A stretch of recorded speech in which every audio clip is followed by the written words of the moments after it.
Se a vontade é o volante da vida, quem realmente está dirigindo a nossa vida? Hoje nós iremos entrar no território mais profundo e mais disputado da existência humana, a vontade.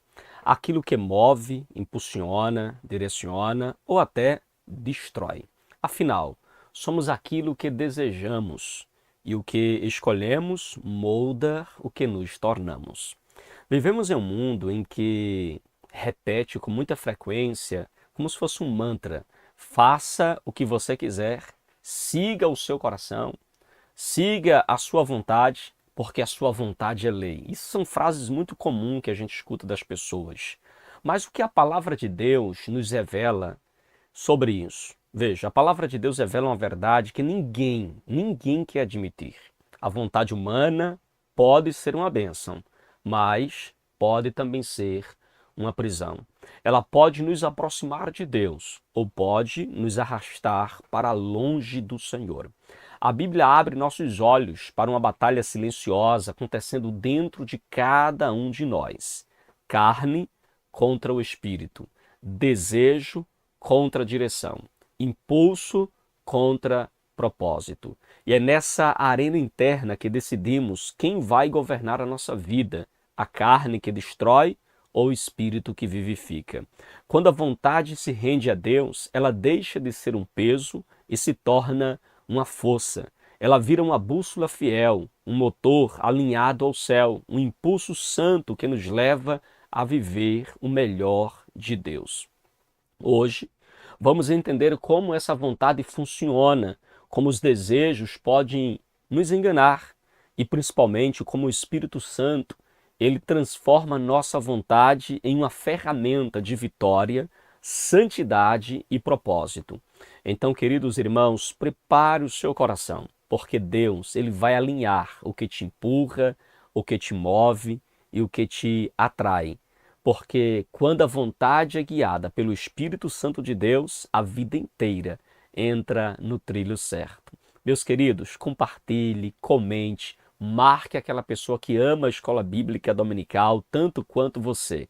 AD Ministério Verdade e Vida e EBD Explicada 2.0. A EBD que transforma vidas. Amém, queridos? Contamos com a sua participação na nossa aula de hoje.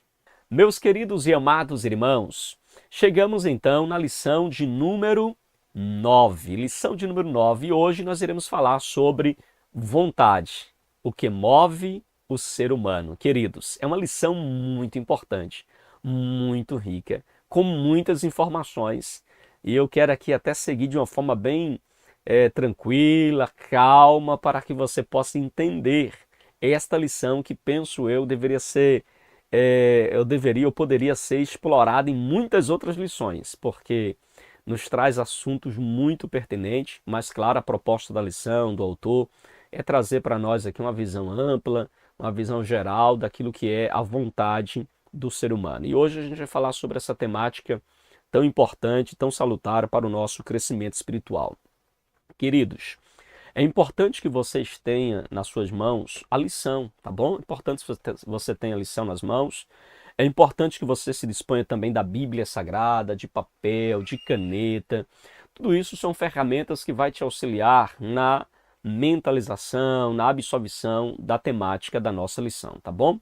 Então faça isso, você pode, se dispõe aí de caneta, papel, para que juntos possamos mergulhar nesta temática para a glória do Senhor. Lembrando aos irmãos que é muito importante que você possa acompanhar a lição, fazendo as suas devidas observações, fazendo as suas devidas anotações, para te auxiliar aí na tua aula, na tua ministração, e para aqueles, claro, que não pode ir à escola dominical, vai estar acompanhando aqui esta ministração, essa aula. É uma forma também de nós darmos para os professores uma pré-aula, mas também uma forma de nós abençoarmos aqueles irmãos que não podem ir até a escola bíblica, mas que podem acompanhar aqui através desta ministração, tá bom, queridos?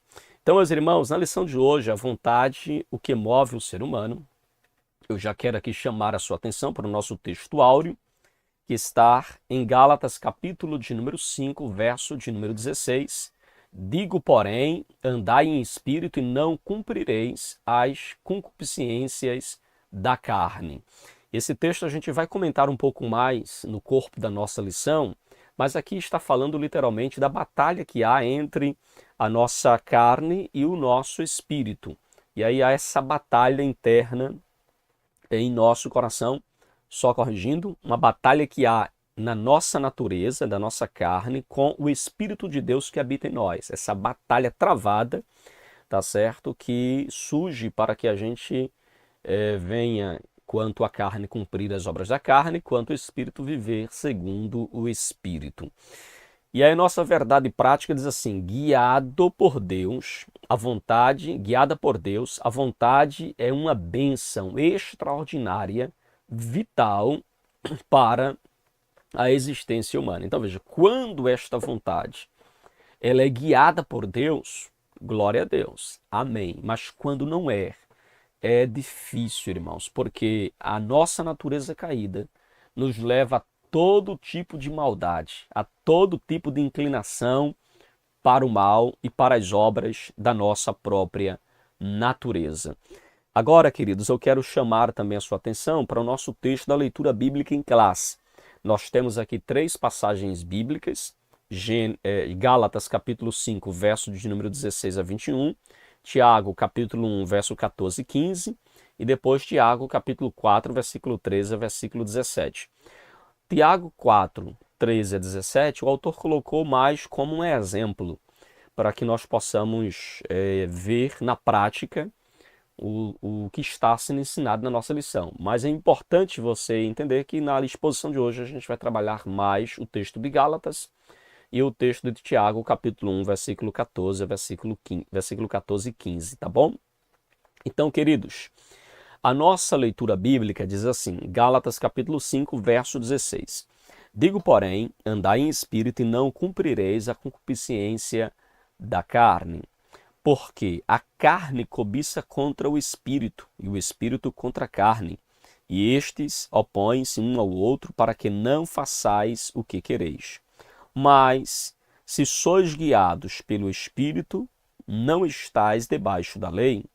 Porque as obras da carne são manifestas, as quais são prostituição, impureza, lascívia, idolatria, feitiçaria, inimizades, porfias, emulações, iras, pelejas, dissensões, heresias, invejas, homicídios, bebedice, glutonaria e coisas semelhantes a estas, acerca das quais vos declaro, como já antes vos disse, que os que cometem tais coisas não herdarão o reino de Deus.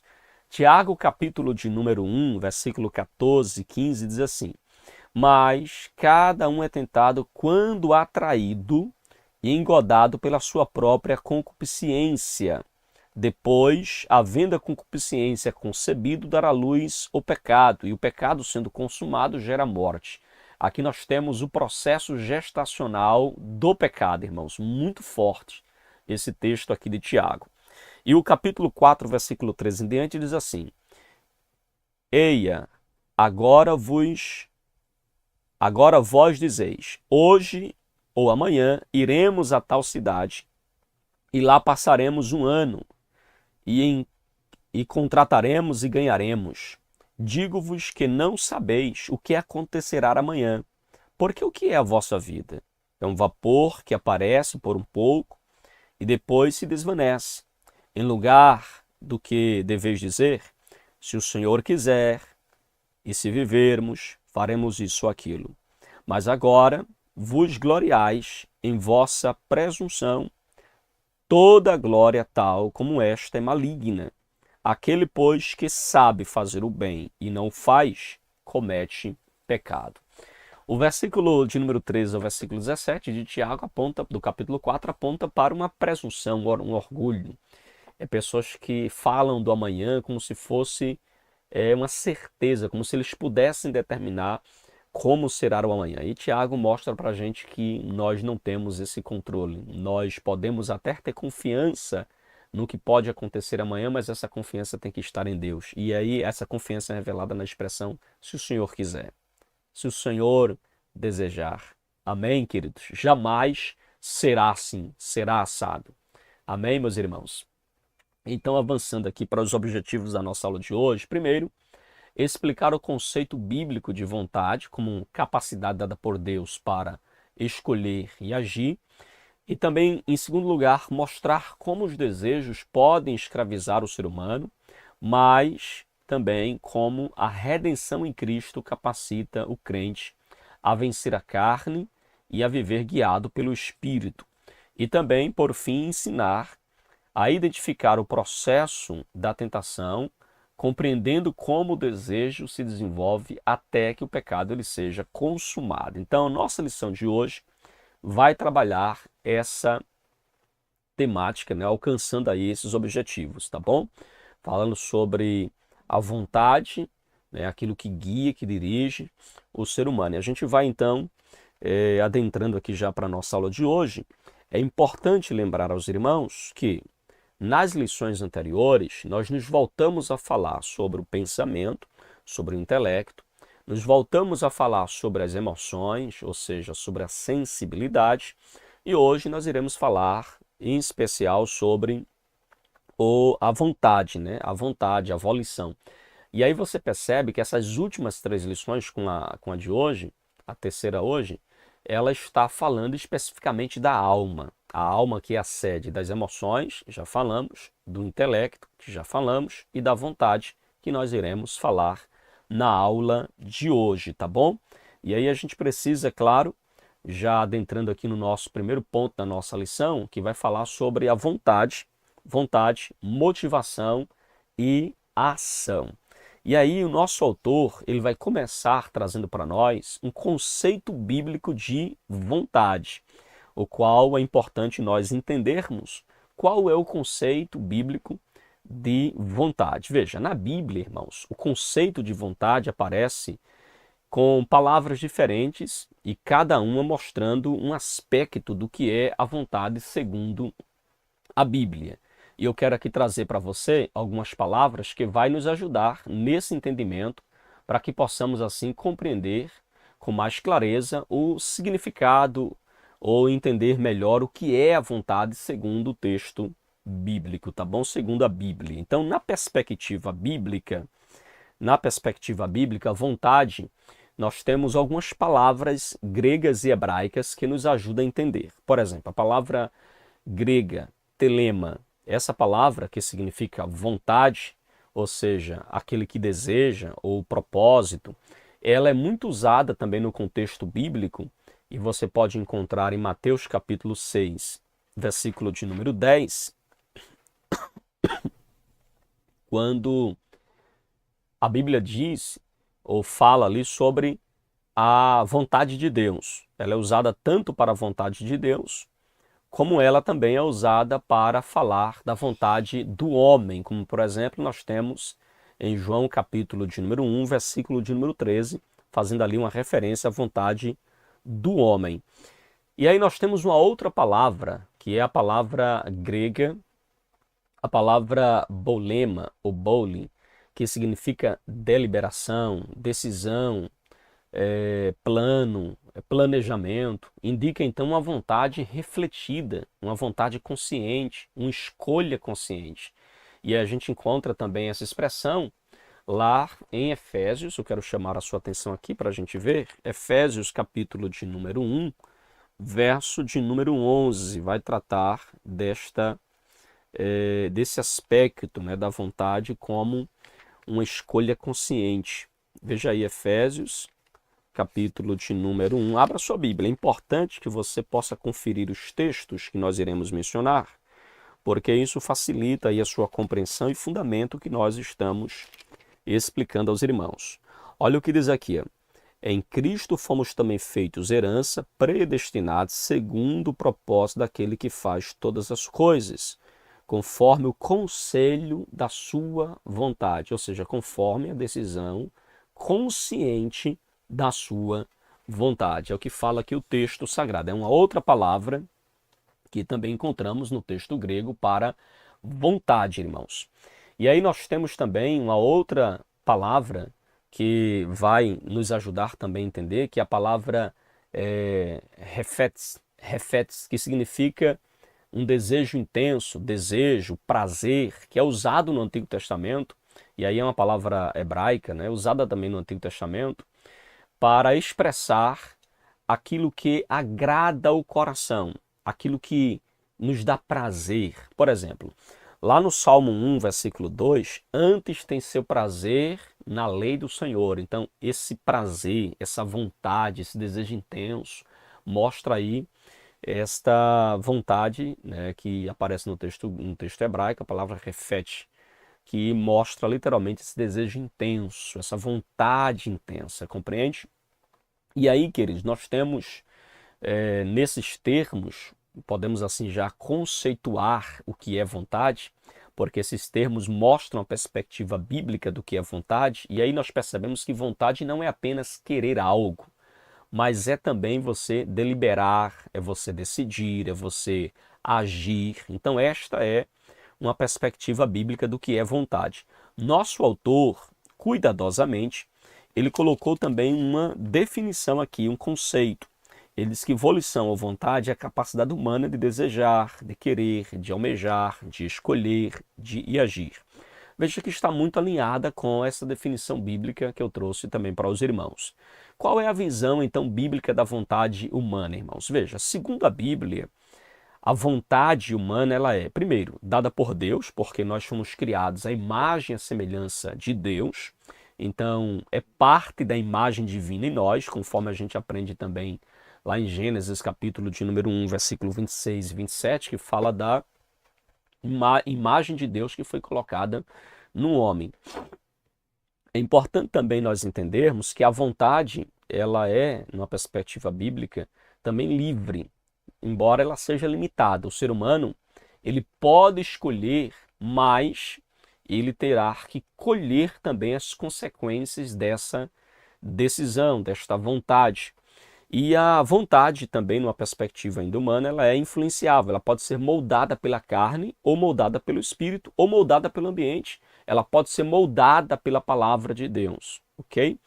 A vontade também, ela pode ser direcionável, ou seja, ela pode ganhar uma direção. Por exemplo, Deus chama, Deus atrai e Deus transforma a nossa vontade.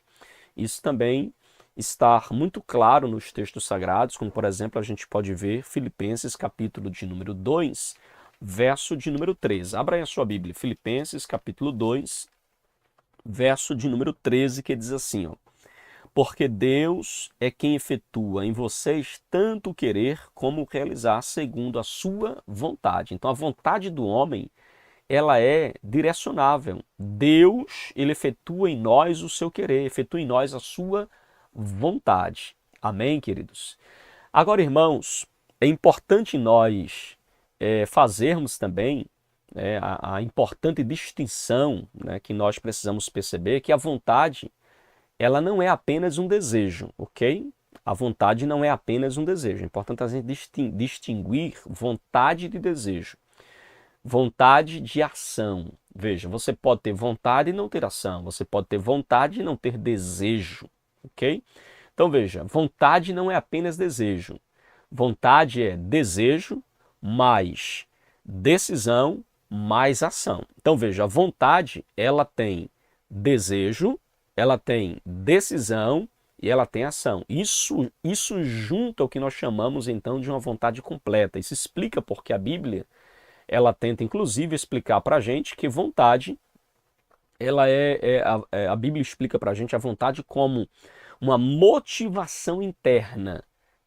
Por exemplo, o Salmo 143, versículo 10, o texto diz assim: ensina-me a fazer a tua vontade. Então veja, fala de uma motivação interna. Lá em Lucas capítulo 22, versículo 42, fala: não se faça a minha vontade, mas a tua. Ou seja, não seja feita a minha vontade, mas a tua. Ali fala de uma entrega consciente. Ou seja, eu não quero ser dirigido pela minha vontade, mas eu quero ser dirigido pela vontade de Deus. Lá em Mateus capítulo 16, versículo de número 24, nós temos um convite de Jesus a negar-se a si mesmo. E aqui fala de uma vontade que se submete ao senhorio de Cristo. É uma submissão a Cristo, compreende? Então é importante que nós venhamos ter esta compreensão. Agora veja, vamos falar aqui do nosso segundo subponto do ponto 1, que é do pensamento à ação. Como é que isso se desenvolve? Qual é o processo que acompanha aí a nossa vontade? E aí a gente falar agora sobre o processo completo da volição, que vem do pensamento à ação. Quando nós lemos a Bíblia, nós percebemos que a Bíblia, irmãos, ela vai nos mostrar que a vontade é sempre resultado de um processo interior no ser humano. E aí nós temos 4 etapas humanas do pensamento à ação. 4 etapas que vai do pensamento à ação. Primeiro nós temos o pensamento, que avalia algo, que analisa algo. E aí depois nós temos o sentimento, é o que vai criar um vínculo emocional. E depois nós temos também o desejo. E aí você passa a querer, a desejar, compreende? E por fim você tem a ação, é quando você concretiza, é quando você agora vai fazer aquilo que outrora era só um pensamento.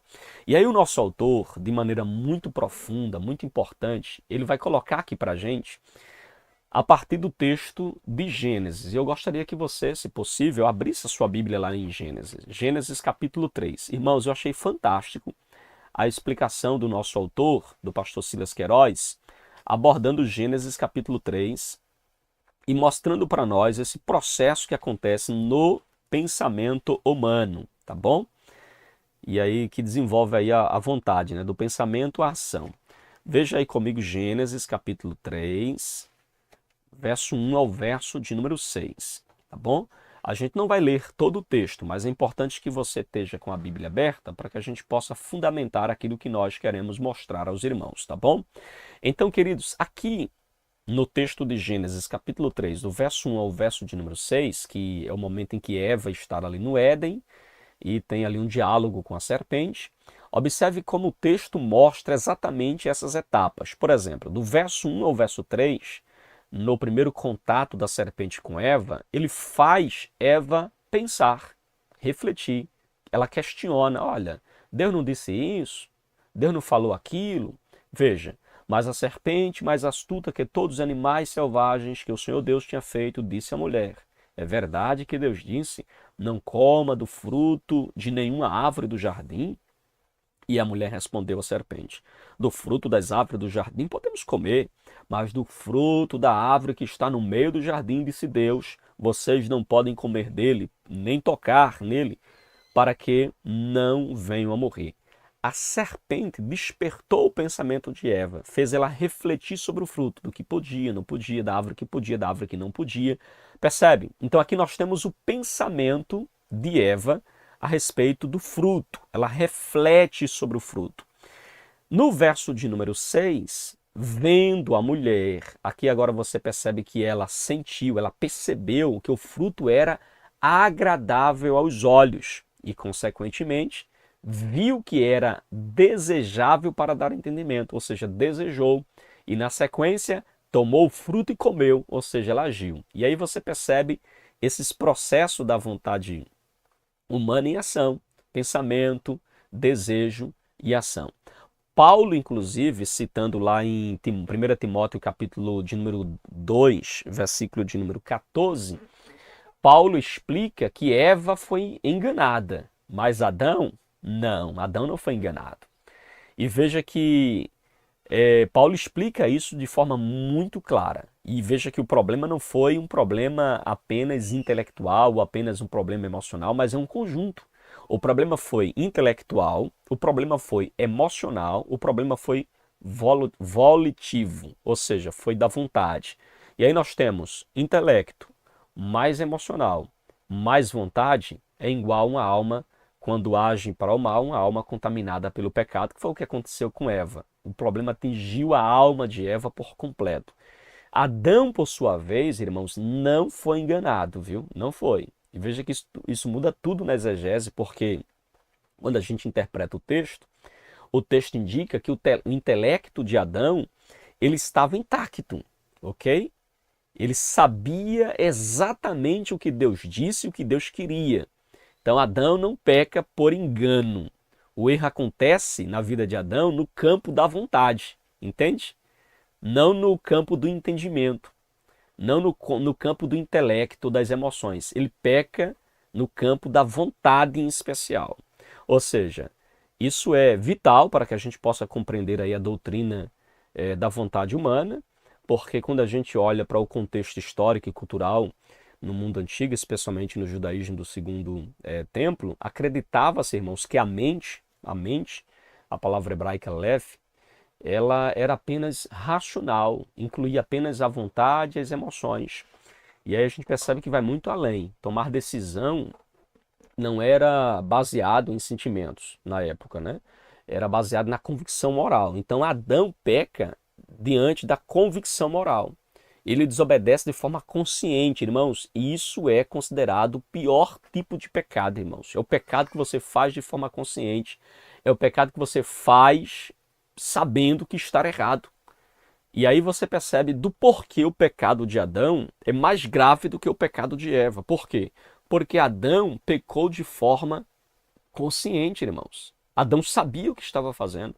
Por isso que o ato de Adão, foi um ato consciente, é considerado mais grave do que o ato de Eva, que foi enganada. Compreende? E agora, queridos, nós iremos para o nosso terceiro subponto do ponto primeiro, do ponto 1. Fraqueza de vontade, que é aquele momento quando o desejo vence a razão.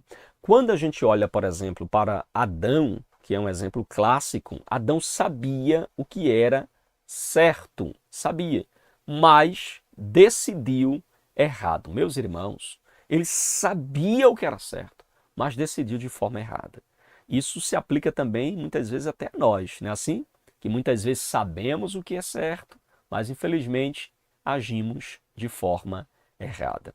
Veja comigo Gênesis capítulo 3, versículo 6. Vendo a mulher que a árvore era boa para se comer, agradável aos olhos, e árvore desejável para dar entendimento, tomou do seu fruto e comeu, e deu também ao marido, e ele comeu. Percebeu? Veja, e deu também ao seu marido, e ele comeu. Ou seja, a ideia hebraica aqui é que a adesão de Adão ao fruto, a decisão dele pelo fruto é uma decisão voluntária. Adão aderiu à vontade de Eva sem qualquer questionamento. Paulo vai interpretar isso lá em Romanos capítulo 5, versículo 12, que por um só homem entrou o pecado no mundo, veja. O que é que Paulo então está querendo dizer com isso aqui, irmãos? Exatamente que o problema foi da vontade.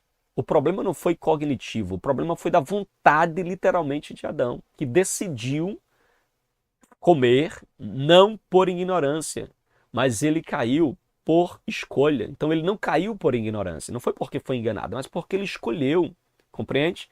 Se nós fôssemos fazer aqui uma explicação psicológica, né, à luz da Bíblia, do que está acontecendo aqui, nós poderíamos dizer que a Bíblia está mostrando para nós que o desejo é mais forte que a razão quando não há domínio próprio.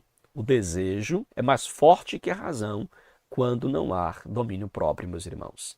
Veja, a vontade se enfraquece quando se aproxima do objeto de tentação. Aí a vontade ela vai sendo enfraquecida, foi o caso de Eva. Então veja, o prazer imediato fala mais alto que o propósito eterno. E aí se comeu do fruto. Quando nós olhamos para o contexto grego-romano, eles tinham um termo chamado acrésia, que é fraqueza da vontade, que nosso autor pontua aqui. E aí a gente lembra de um pensamento de Aristóteles, que escreveu assim: o homem que conhece o bem, mas não o pratica, é vencido por um desejo mais forte. Esta frase de Aristóteles diz muito ao respeito disso aqui, porque a Bíblia concorda, só que a Bíblia acrescenta, como está lá em João, capítulo de número 8, versículo 36, que se o Espírito Santo ele age em nós, mas ele nos liberta. O Espírito Santo ele age para nos libertar da vontade escravizada. Então, por isso da importância dessa entrega ao Espírito Santo, porque ele é quem age em nós para que nós venhamos, então, não viver escravos desta vontade ou desta natureza caída, compreende? Então, somente o Espírito Santo pode nos libertar desta escravidão. Amém, meus irmãos? E aí, o que é que a gente pode tirar como lição do ponto de número 1 da nossa lição de hoje? Primeiro, que a sua vontade é um campo de batalha. Isso é fato. Muitos cristãos, eles caem não por falta de conhecimento. Eles caem porque, como Adão, eles sabem o que fazer, mas não querem obedecer. Isso é um problema muito sério. É no momento da decisão que nós revelamos, irmãos, quem governa a nossa vida, viu? É no momento da decisão que revelamos quem alimenta nossos desejos, quem nos governa, quem nos dá direção, quem define os nossos passos, entende? É no momento do desejo que isso fica bem definido. Então essa é a primeira lição que a gente aprende. A segunda lição que a gente aprende aqui no ponto de número 1 é que a luta hoje é a mesma luta que Adão e Eva enfrentaram no jardim. O processo continua, ok? A mesma batalha nós enfrentamos hoje. Você pensa, você sente, você também age. Então veja, é importante você entender que da mesma forma que Adão foi tentado, que Eva foi tentada, pensou, sentiu, desejou e então decidiu, nós também passamos por isso. Toda hora nós pensamos, nós desejamos, nós agimos, nós decidimos. E a grande pergunta é: quem está moldando os meus pensamentos? Quem está alimentando os meus sentimentos? Quem está conduzindo os seus desejos? Amém, queridos? Importante que nós venhamos compreender isso. A terceira lição é que a vontade ela precisa ser guiada por Deus, irmãos, para que ela possa encontrar a verdadeira liberdade. Porque a vontade que não é guiada por Deus, mas é então guardada, o que é que acontece? Ela passa a viver na prisão da carne, ok? Vontade guiada pela carne é prisão, irmãos. Quando a vontade ela é deixada sozinha, ela negocia, ela racionaliza, ela então vai decidir segundo as inclinações da própria carne. Então ela vai ceder, ok? Ela vai ceder, ela vai se inclinar para a própria natureza. Ela fica iludida, irmãos, iludida. Ela se corrompe. E aí, claro, o que é que se espera de uma natureza dessa? Pecado, irmãos. Mas quando a nossa vontade ela é guiada pelo Espírito Santo, primeiro, a nossa vontade renuncia ao mal, ela abraça o propósito de Deus, ela escolhe o que é certo, mesmo quando isso machuca, mesmo quando isso dói. Ela persevera, irmãos, mesmo quando pesa, mas ela persevera em fazer o que é certo. Uma outra lição que nós aprendemos ainda é que Deus quer transformar a nossa vontade, irmãos. Deus não quer anular a sua vontade, Ele não quer excluir a sua vontade. Sua vontade é boa, foi Deus quem colocou em você, mas Ele quer transformar a sua vontade. Ele quer, irmãos, desintoxicar os seus desejos. Ele quer aliviar as suas paixões, compreende? Ele quer que você possa ser livre das paixões egoístas. Ele quer renovar, então, as suas motivações. Ele quer dar um novo querer a você, compreende? Ele quer reorientar os seus passos. Deus não quer anular a tua vontade. Ele quer te reorientar. Amém? E a última lição que nós aprendemos é que o maior sinal de maturidade espiritual é quando a sua vontade se alinha à vontade de Deus, ok? Falar línguas não é sinal de maturidade. Olha como fulano é maduro, fala línguas. Não. Não é você conhecer versículos bíblicos que te faz ser mais maduro. Não é você pregar bem, falar bem, ter uma boa oratória. Não, não é nada disso. É você conseguir dizer todos os dias: Senhor, não seja feita a minha vontade, mas a tua vontade. Isso sim, irmãos, é você viver na maturidade. Amém? Então, quando você aplica isso, a vontade de Deus no casamento, a vontade de Deus no trabalho, nas suas escolhas, nas suas amizades, no seu consumo, no seu celular, nas tentações secretas, claro, você começa então a ser guiado e está sendo de fato guiado pelo Espírito Santo e está no caminho da maturidade. Amém? A vontade, entenda, é uma dádiva divina, irmãos. Você pode usá-la para escolher Deus todos os dias, ou você pode usá-la para se afastar dele, ainda que lentamente. Que o Espírito Santo possa alinhar, queridos, alinhar a nossa vontade à vontade do Pai. Porque aonde há entrega à liberdade, aonde há obediência à vida, aonde há renúncia à vitória. Amém, meus irmãos? Tranquilos? A sinopse do nosso ponto de número 1 diz assim: a vontade é a capacidade humana de desejar, agir, sendo influenciada por pensamentos, sentimentos e decisões espirituais. Amém, queridos? Podemos agora avançar para o nosso segundo ponto e falar agora sobre desejos da escravidão à redenção. Meus irmãos, o autor aqui ele vai nos levar a refletir um pouco sobre a estadia de Israel no deserto. Aquilo que ele coloca aqui no nosso primeiro subponto, a experiência do deserto. Quando o desejo se torna tirano, nos governa, nos lidera.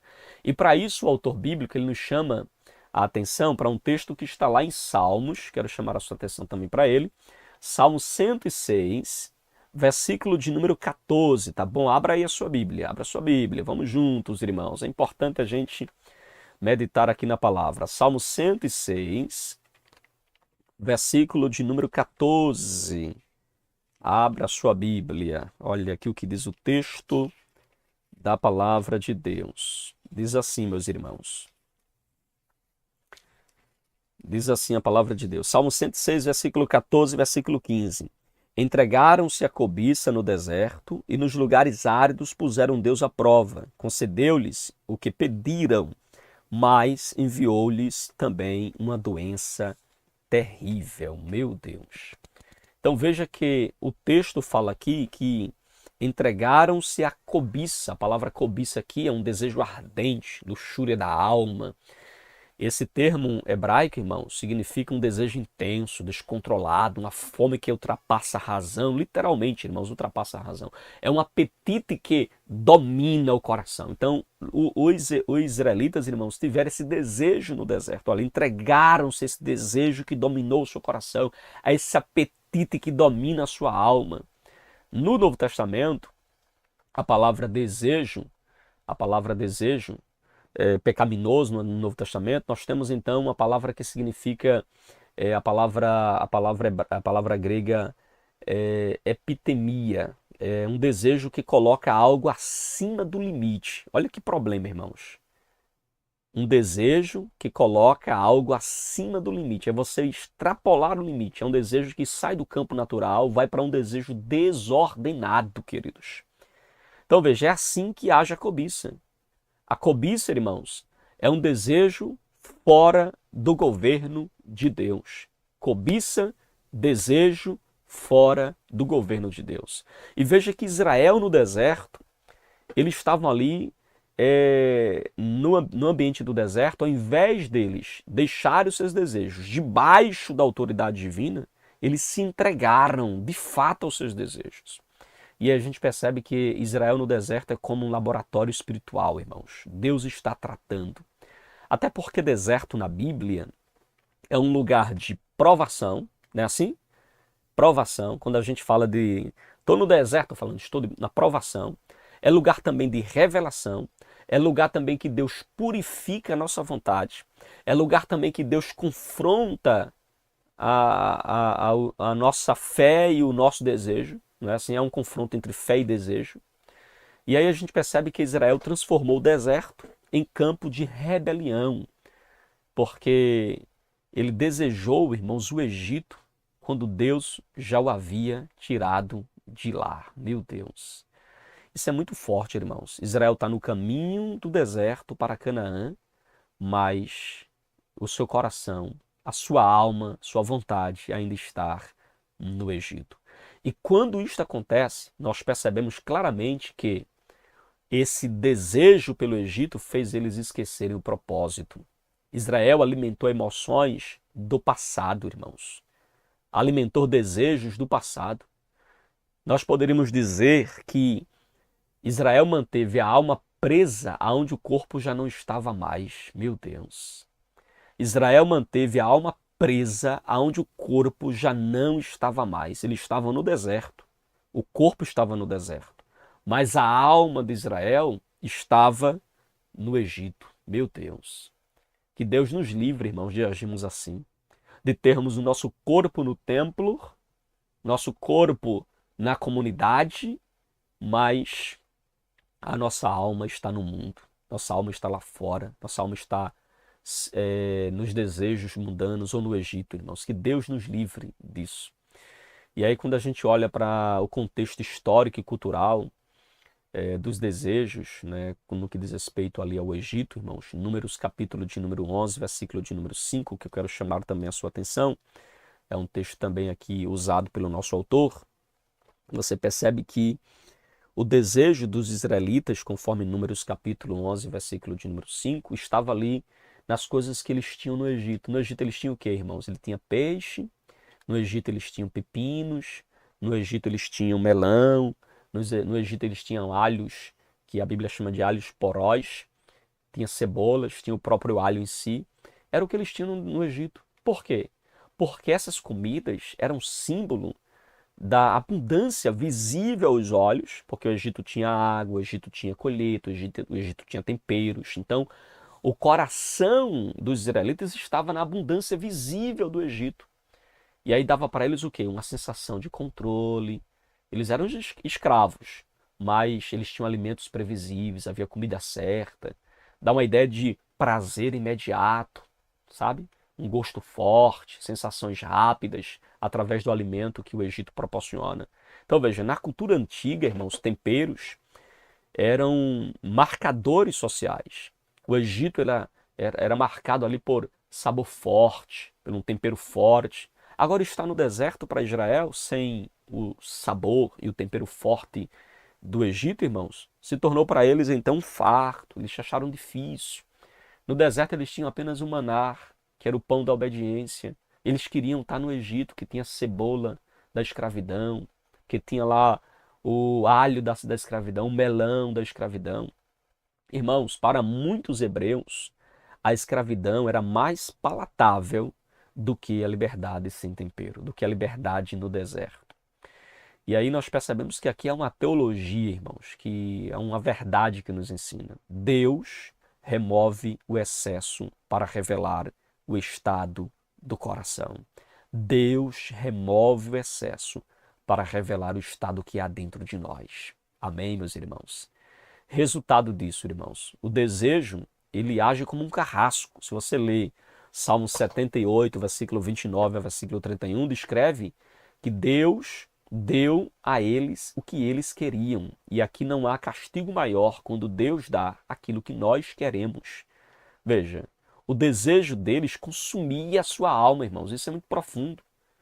O desejo consumia o seu coração.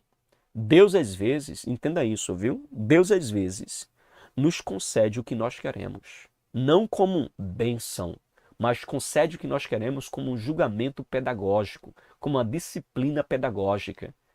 É o desejo sem governo, irmãos. O desejo sem governo cansa, o desejo sem governo deforma, o desejo sem governo devora, o desejo sem governo adoece a alma. Amém, meus irmãos? Então, muito cuidado com os desejos descontrolados, porque ele mata, destrói literalmente. Amém? E aí, nosso autor, ele vai falar também sobre os desejos na nossa era, né? Assim? Ele fala aqui, desejos na era cristã. E aqui o nosso autor, ele vai então pontuar, né, aplicar também para nosso tempo. E aí ele vai citar Gálatas, capítulo de número 5, verso de número 17, que é um texto muito importante aqui para nós entendermos isso, porque aqui o autor está mostrando que a luta continua, ok? A luta, ela continua. E aí o nosso autor vai falar sobre desejos na era cristã. E aí ele fala sobre os dramas, né, dos desejos da era cristã, ou melhor, o drama dos desejos continua também na era cristã.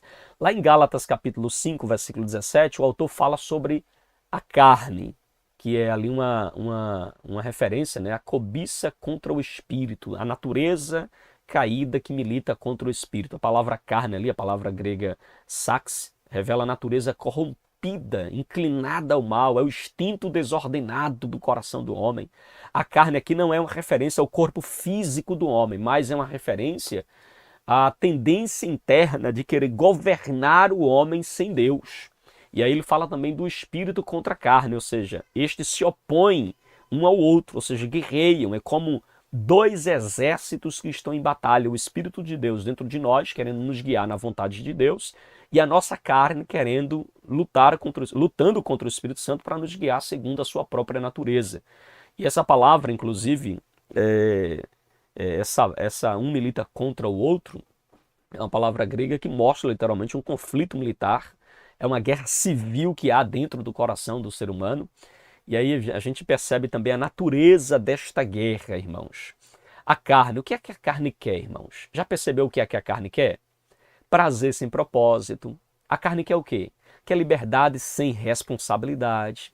A carne quer desejo sem limites. A carne quer emoção sem submissão. Não é isso? Agora veja o que é que o Espírito Santo quer.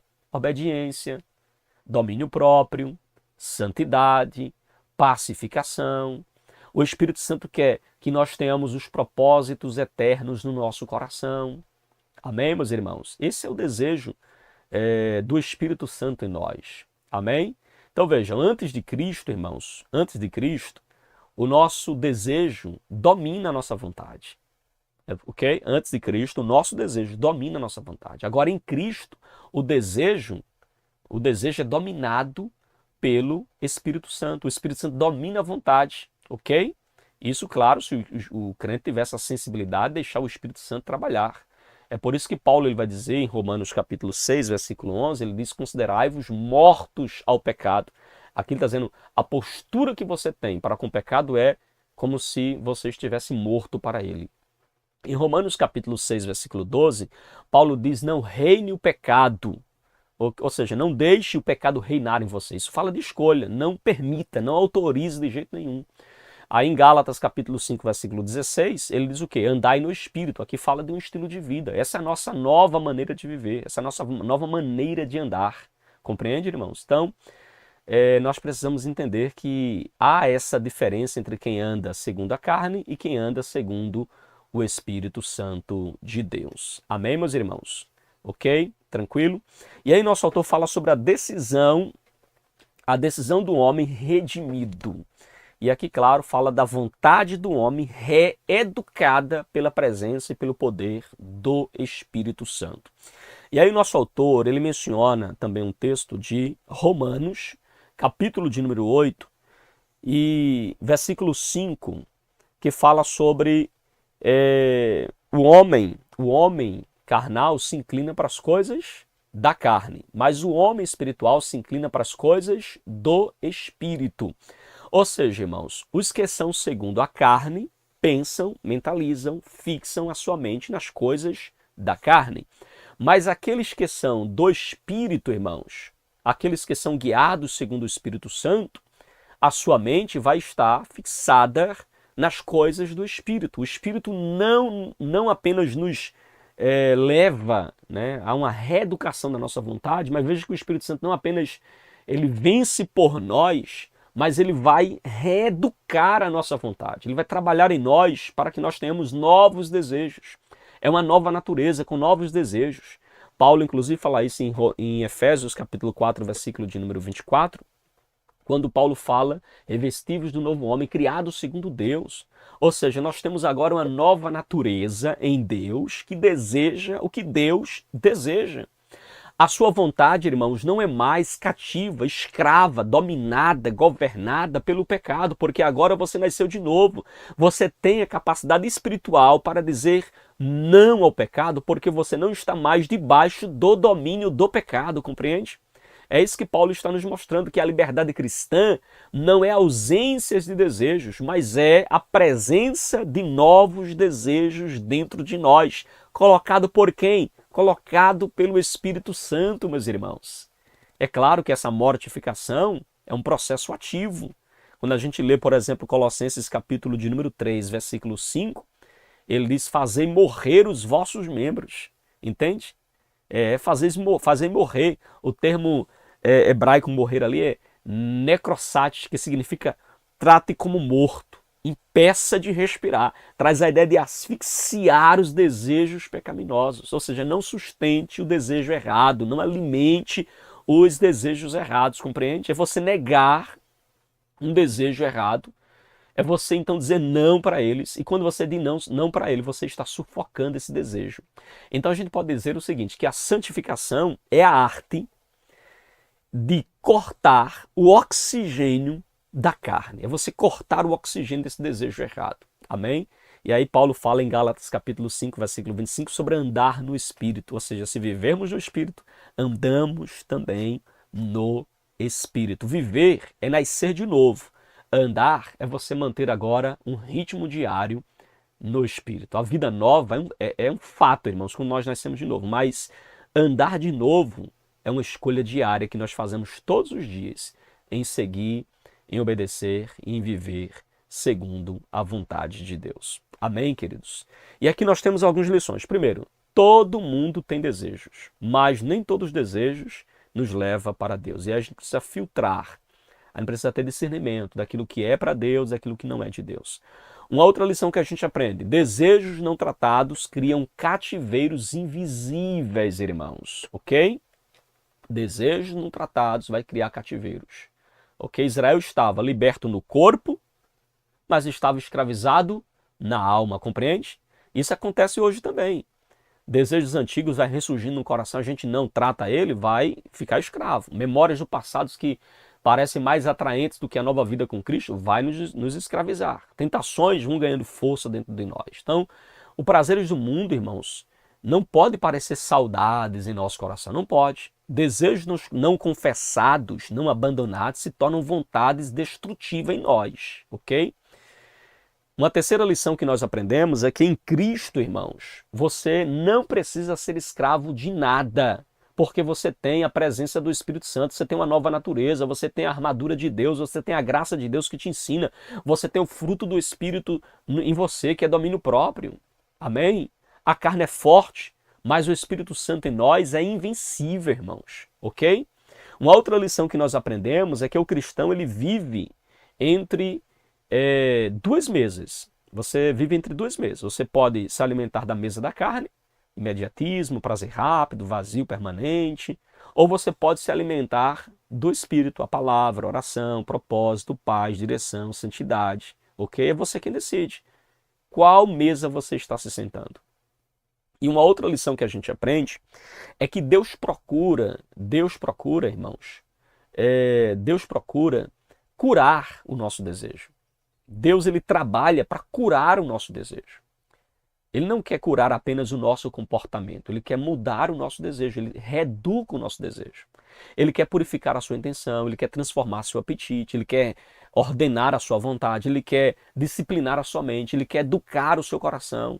Porque, irmãos, cristianismo não é apenas não faça isso, não faça aquilo, não faça isso, não faça aquilo, não. O cristianismo é Deus dizendo, aprenda a desejar o que eu desejo.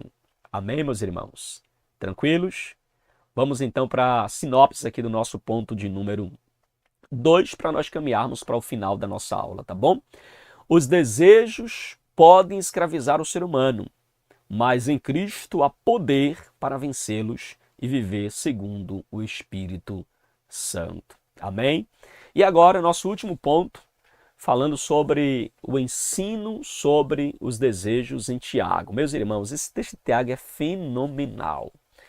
E aqui eu quero convidá-los também para você abrir aí a sua Bíblia, tá bom? Em Tiago, capítulo de número 1, versículo 14, versículo 15. Se você tem lição, está no texto da lição, tá bom? Aqui nesse texto, Tiago vai nos mostrar a atração e o engano. Aqui ele faz um mapa da tentação, irmãos. Como é que nós somos tentados e como nós pecamos. Tiago apresenta aqui um dos diagnósticos mais profundos da psicologia bíblica do pecado, irmãos. Ele mostra que o pecado ele não apenas acontece fora de nós, mas ele vai mostrar para a gente aqui que o pecado acontece dentro de nós, em uma progressão muito clara. Olha o que ele vai dizer, irmãos. Mas cada um é tentado quando atraído e engodado pela sua própria concupiscência. Ok? Valeria aqui uma exegese, né, detalhada de cada palavra aqui. Mas a palavra tentado aqui, por exemplo, a palavra grega significa colocar à prova, testar, provocar reação. É uma palavra que no Novo Testamento tem a ver com um convite a uma rebelião contra Deus. É um convite para você abandonar Deus. Então veja, Deus, ele não nos prova nesse sentido, ele não nos tenta nesse sentido. Deus não é tentado e nem tenta ninguém. Deus não tenta com o mal, Deus nos prova. Mas o mal dentro de nós, ele responde ao convite. Ele responde ao convite para ser afastado de Deus. Ele diz que cada um é tentado, olha aí, cada um é tentado quando atraído, a palavra atraído aqui é uma palavra que vem do contexto da pesca, é puxar para fora, puxar do esconderijo. É literalmente a ideia de um peixe, né, que é seduzido para sair da zona de segurança, ele é atraído pela isca, entende? Ou seja, o desejo ele puxa a pessoa da posição de obediência a Deus para o território da vulnerabilidade, da desobediência, para o território da carne. Aí o texto diz que aí somos engodados. A palavra engodado aqui vem do contexto da caça. É uma arma, é uma isca atraente para prender o seu alvo, entende? Então no mundo antigo referia-se ali a colocar comida, por exemplo, sobre uma armadilha para prender a sua presa. Então veja, prender o seu alvo. Então a imagem chocante. O pecado, irmãos, ele vem disfarçado de prazer, mas ali está é uma isca para nos escravizar. E aí vem o versículo, né, dizendo assim, engodado pela sua própria concupiscência. Concupiscência aqui não é apenas um desejo carnal, um desejo sexual, ok? Muita gente quando fala de concupiscência pensa logo num desejo sexual, mas aqui fala de um apetite forte, de um desejo insistente, de uma vontade teimosa, que pode ser um desejo por luxo, por orgulho, por comida, por status, por elogios, por autocontrole, por autoindulgência. Sabe o que é autoindulgência? É quando você começa então a ser complacente com os seus erros. Todo mundo erra, é assim mesmo, não tem nenhum problema, não vejo nenhum mal em fazer isso, não tem nenhum problema, Deus me entende, Deus me... Você vai sendo autoindulgente com o seu próprio erro, ok? Então, irmãos, muito cuidado com aquilo que você deseja e que vai substituindo Deus da sua vida. Ok, meus irmãos? Tranquilos? Então, no versículo de número 14, nós temos o processo do pecado. Qual é o processo, ou melhor, o processo da tentação? Primeiro, a atração. O desejo vai nos puxar. Depois ele aparece com uma ilusão, ou seja, ele vai mentir para nós, ok? Ele mente para nós. E aí vem a adesão, quando você começa a abraçar, a acolher, a mente começa a concordar com o desejo. E, obviamente, vem a ação. A vontade passa a ser executada. E aí Tiago está nos mostrando, irmãos, que o pecado começa dentro e não fora. Às vezes a gente encontra aquele irmão dizendo assim, eu peco porque os irmãos estão assim, porque as irmãs estão assim, porque o irmão está assim, pensando que o pecado é apenas algo externo. Mas veja que o pecado começa dentro. O problema não é o irmão lá fora. Me permita dizer, o problema não é a saia da irmã, não é o decote da irmã, embora isso tenha, né, a sua importância de cuidado e de zelo, mas o problema começa dentro de mim, irmãos. O grande inimigo não é o diabo ao redor, é o desejo sem domínio aqui dentro. Quando dentro de mim não há domínio dos meus desejos, logo eu se torno um alvo fácil para o diabo entrar e destruir a minha vida. Então, irmãos, o nosso autor ele ainda pontua falando sobre, no segundo subponto do terceiro ponto, abortando o processo. Aqui é o ponto de ruptura antes do pecado ser consumado.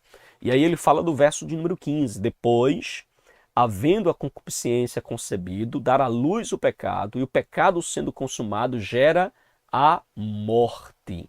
Queridos, Tiago aqui descreve o pecado como uma gestação espiritual. Uma gestação espiritual. Veja, ele fala de concebido, que é um termo usado literalmente por ligar, por agarrar, por unir. Pode ser usado também o termo engravidar. É o momento em que o desejo e a vontade eles se unem. Então, o desejo e a vontade se unem. Ou seja, o pecado é gerado quando o desejo ganha o sim da vontade. O desejo aparece, aí a vontade diz sim. Aí o pecado é gerado. Compreende, irmãos? Entendeu ou não? O pecado é gerado quando o desejo ele ganha sim, o sim da vontade. E aí dar à luz o pecado. dar à luz ao pecado. O termo aqui, dar à luz, é literalmente um termo usado para o parto. O desejo ele é amadurecido e se torna uma ação. Então Tiago diz, o pecado não nasce de repente, irmãos, não nasce. O pecado ele é cultivado, ele é acariciado, ele é cuidado, e aí vira um pecado consumador. E a palavra consumado aqui é levado ao fim, completado, finaliza o ciclo, chegou a hora de nascer. Entende? Quando o pecado não é interrompido, irmãos, ele vai ganhando forma, vai ganhando ritmo, vai ganhando repetição, e sabe quando ele nasce, pensa que nasce vida, gera morte. Morte, a palavra é muito forte, porque fala, né, é um termo forte porque fala de produzir como descendente, é você dar à luz, e o seu descendente é o pecado. O fim do ciclo é sempre morte espiritual, morte emocional, morte moral, morte relacional, irmãos.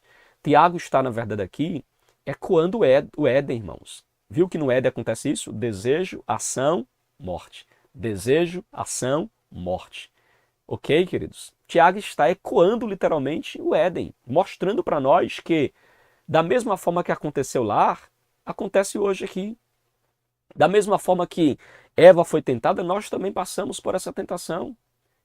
Ok, queridos? Tranquilos?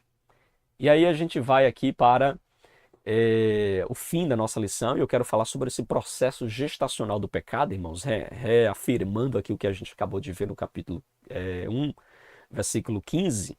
Veja, o desejo aparece, ali está o impulso. O desejo cresce e ali está a imaginação. O desejo vai ser concebido e ali está a decisão.